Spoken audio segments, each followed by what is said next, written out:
अस्सलाम वालेकुम वरहमतुल्लाहि वबरकातुहू।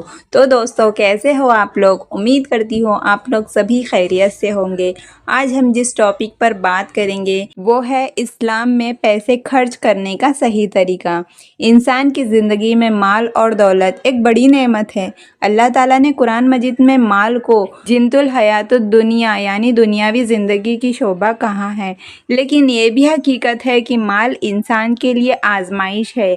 अगर इंसान इसे सही रास्ते पर खर्च करे तो ये जन्नत का ज़रिया बन सकता है, और अगर इसे गलत जगह खर्च कर दिया तो यही माल जहन्नम का रास्ता भी बन सकता है। आज के दौर में बहुत से लोग कमाई तो हलाल करते हैं मगर खर्च करने का सही तरीका नहीं जानते। नतीजा ये होता है कि कमाई होने के बावजूद घर में बरकत नहीं रहती, हमेशा तंगी और कर्ज की परेशानी बनी रहती है। इसीलिए इस्लाम ने खर्च करने का सही तरीका सिखाया है और फिजूल खर्ची से सख्त मना किया है। अल्लाह ताला फरमाता है, और जो लोग खर्च करते हैं ना तो फिजूल खर्ची करते हैं और ना ही बखील होते हैं, बल्कि उनका खर्च इन दोनों के बीच में होता है। ये आयत हमें सिखाती है कि खर्च का रास्ता बैलेंस में होना चाहिए, यानी कि उसका एक बैलेंस होना चाहिए। ना तो खर्च इतना करो कि कर्ज में डूब जाओ और ना इतना करो कि कंजूसी करो कि घर वाले तंग हाल हो जाए। हज़रत रसूलुल्लाह सल्लल्लाहु अलैहि वसल्लम ने फरमाया, सबसे अच्छा खर्च वो है जो इंसान अपने घर वालों पर करता है। इस हदीस से हमें ये मालूम होता है कि अपने घर और परिवार पर खर्च करना कोई फिजूल खर्ची नहीं, बल्कि ये एक सवाब का काम है। रसूल अल्लाह सल्लल्लाहु अलैहि वसल्लम ने ये भी फरमाया, फिजूल खर्ची से बचो क्योंकि ये बर्बादी का रास्ता है।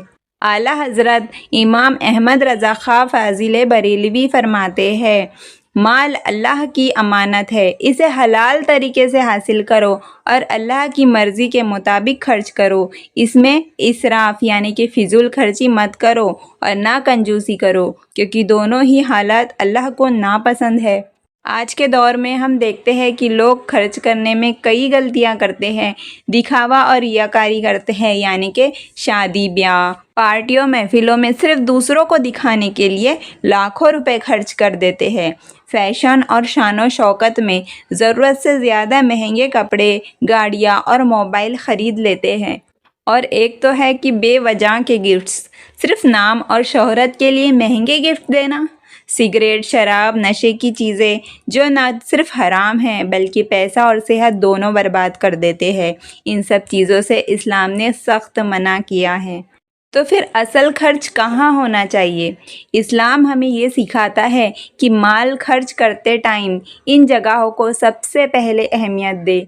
घर और परिवार, बीवी बच्चों, माँ बाप की ज़रूरतों पर ध्यान दे। और है इल्म, बच्चों की तालीम और दीनी इल्म पर ध्यान दे। बीमार और गरीबों की मदद करे, इलाज, दवा और भूखों को खाना खिलाए।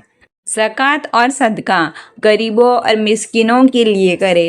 अल्लाह की राह में मस्जिद, मदरसा और दीनी कामों में खर्च करे। दोस्तों, अल्लाह ने जो हमें ये पैसों की नेमत दी है ना, ये इसीलिए दी है ताकि हम हमारी ज़रूरतें पूरी करें। याद रखिए, ज़रूरतें पूरी करें, ना कि फ़िजूल खर्ची करें। इसी के हवाले से एक छोटा सा किस्सा मैं आपको सुनाती हूँ। हज़रत उमर फ़ारूक रज़ी अल्लाह अन्हु के दौर में एक शख्स था जो बहुत अमीर था। वो जब भी खर्च करता तो सिर्फ दिखावे के लिए करता, लेकिन अजीब बात ये थी कि उसके पास कभी माल टिकता ही नहीं था। दूसरी तरफ एक गरीब इंसान था जो कम कमाता था, मगर जब भी खर्च करता तो अल्लाह की राह में खर्च करता और अपने घर वालों की ज़रूरतों को पूरा करता। अल्लाह ने उसके कम माल में इतनी बरकत दी कि उसका घर हमेशा खुशहाल रहता। ये किस्सा हमें सिखाता है कि बरकत हमेशा सही खर्च से आती है, ना कि ज़्यादा माल से। जब बात आई है खर्च की और पैसों की, तो ये भी बात कर लेते हैं कि पैसे गिनने का सही तरीका क्या है। खर्च और माल की बात करते टाइम एक अहम मसला ये भी है कि इसका तरीका भी आना चाहिए पैसे गिनने का। अक्सर लोग ये ध्यान नहीं देते और कभी कभी गलती हो जाती है। इस्लाम ने हमें ये भी सिखाया है कि पैसों को इज़्ज़त के साथ संभालो और गिनते टाइम एहतियात करो। आला हज़रत और बुज़ुर्गों ने इस बारे में कुछ नसीहतें दी है। तो सबसे पहली नसीहत ये है कि बिस्मिल्लाह से शुरू करें। जब भी पैसे गिने सबसे पहले बिस्मिल्लाहिर्रहमानिर्रहीम पढ़ें। پڑے، یہ عمل برکت کا سبب ہے۔ اور دوسری نصیحت ہے دائیں ہاتھ سے گنے۔ رسول اللہ صلی اللہ علیہ وسلم نے فرمایا کہ نیک اور پاک کاموں کے لیے دایاں ہاتھ استعمال کرو، اسی لیے پیسہ گننا بھی دائیں ہاتھ سے بہتر ہے۔ ایمانداری کے ساتھ گننا، گنتے ٹائم کبھی بھی دھوکہ یا ملاوٹ نہ کرے۔ غلط گنتی انسان کو حرام کی طرف لے جاتی ہے۔ صاف جگہ پر گننا، پیسوں کو گندی والی جگہ پر یا بے احترام کے ساتھ نہ رکھے، ہمیشہ صاف کپڑا یا میز پر گنے۔ تیزی اور غلطی سے بچے، جلدی گننے سے غلطی ہو سکتی ہے، آرام سے دھیان کے ساتھ گنے اور ہے شکر ادا کرے۔ گنتے ہوئے یہ یاد رکھے کہ یہ سب اللہ کی نعمت ہے، الحمدللہ پڑھے۔ نیت صحیح رکھے، پیسہ گننے کا مقصد صرف دنیاوی لالچ نہیں ہو بلکہ روزی کو حلال راستوں میں خرچ کرنے کی نیت ہو۔ ایک چھوٹا سا دلچسپ قصہ میں آپ کو سناتی ہوں۔ ایک تاجر تھا، ہر بار پیسے گنتے ٹائم بسم اللہ پڑھتا تھا اور صحیح طرح سے حساب کر رکھتا تھا۔ اس کا کاروبار چھوٹا تھا مگر اللہ نے اس میں اتنی برکت دی تھی کہ اس کو کبھی گھاٹا نہیں ہوا۔ وہیں دوسری طرف ایک شخص بہت بڑی دکان کا مالک تھا مگر وہ بنا بسم اللہ، جلد بازی اور دھوکے سے پیسے گنتا تھا۔ اس کا کاروبار ہمیشہ گھاٹے میں رہتا۔ اس سے ہمیں سبق ملتا ہے کہ پیسے گننے کا صحیح طریقہ برکت لاتا ہے اور غلط طریقہ بربادی لاتا ہے۔ دوستو، جب اللہ نے ہمیں نعمتیں دی ہے تو اس کا صحیح طریقہ بھی ہمیں سکھایا ہے، تو یہ طریقہ ہمیں اپنی زندگی میں شامل کرنا بہت ضروری ہے۔